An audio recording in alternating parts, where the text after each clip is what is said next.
Hong Kong's embattled chief executive Carrie Lam gets lukewarm applause from a pre-selected audience. A much larger, louder crowd gathers outside. This is Lam's attempt to fix the crisis she helped create, holding her first community dialogue since the protests began 4 months ago. Some say it's too little, too late. You should shoulder the biggest responsibility as the whole movement comes to this stage. You must step down.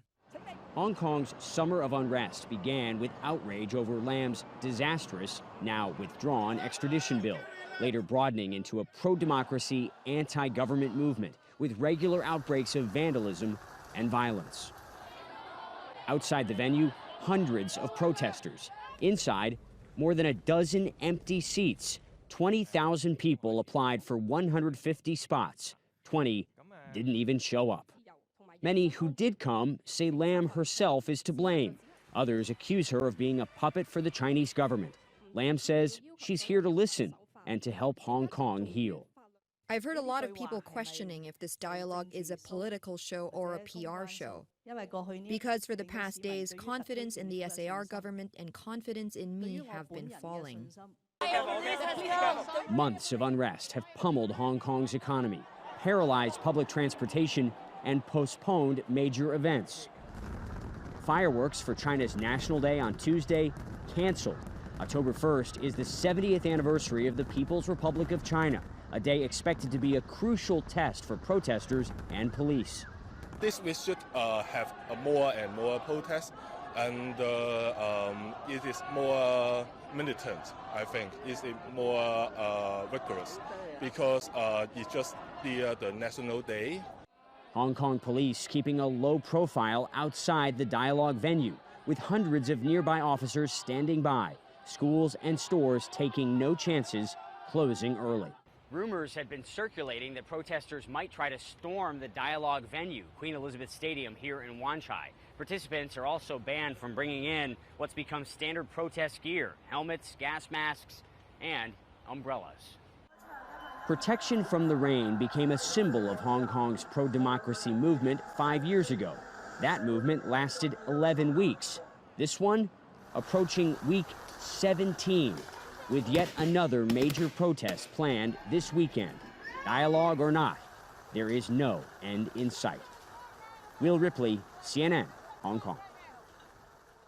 According to the whistleblower, several other named and unnamed people inside the Trump administration were involved in or witnesses to the president's conduct and the alleged cover-up. Are you planning to subpoena them as well?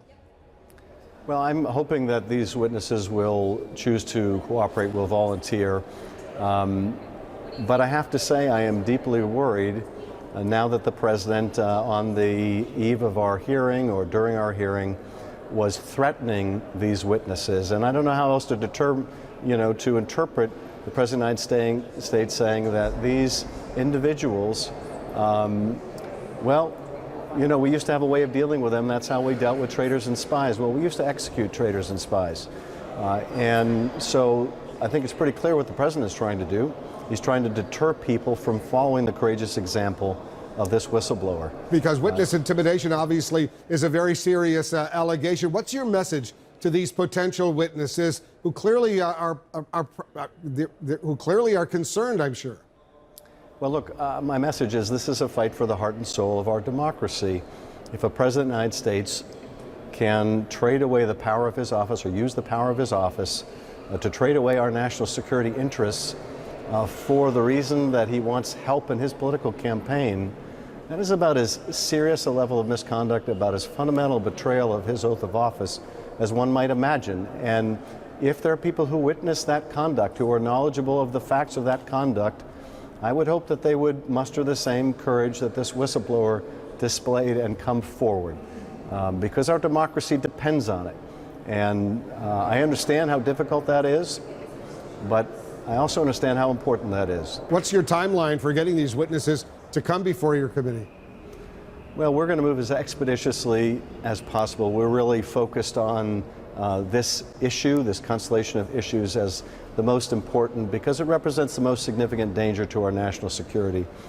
So we're going to move quickly. I have no doubt the administration will continue to try to get in our way, and did so in a fundamental way by implicitly threatening these witnesses. Thank you, Mr. President. You've suggested that you didn't do anything wrong in the course of your conversations with the Ukrainian president. But can you explain to the American people why it is appropriate for an American president to ask a foreign leader for information about a political rival, and what you would have said if you discovered that Barack Obama perhaps had asked a foreign leader for information about you before you campaigned for the presidency? Well, that's what he did, isn't it, really, when you think about it? Look, that whole witch hunt was started, and hopefully that'll all come out. But there have been some fantastic books written that just came out, whether you look at Greg Jarrett or McCarthy's book that just came out recently, and so many other books. I mean, a lot of books are coming out. When you start reading those books, you see what they did to us. What they've done to this country is a disgrace. They've hurt this country very badly, and no other president should have to go through what I've gone through. The new president of Ukraine is looking to stop corruption. There's a lot of corruption going on, and there was corruption. I just told you about senators that threatened him with votes and no money coming into Ukraine if they do things. That's really what people are trying to say that I did, but the only difference is I didn't do it. You take a look at that call. It was perfect. I didn't do it. There was no quid pro quo, but there was with Biden, and there was with these senators. And they threatened. They said, you do this, you do that, we're not going to give you votes. That's the real deal. So we have an honest group of people that have been maligned, and it's a lot of people say I'll do even better. I'm very happy. Yesterday, I guess we had a 53 poll, and a lot of people say add 10 points to anything.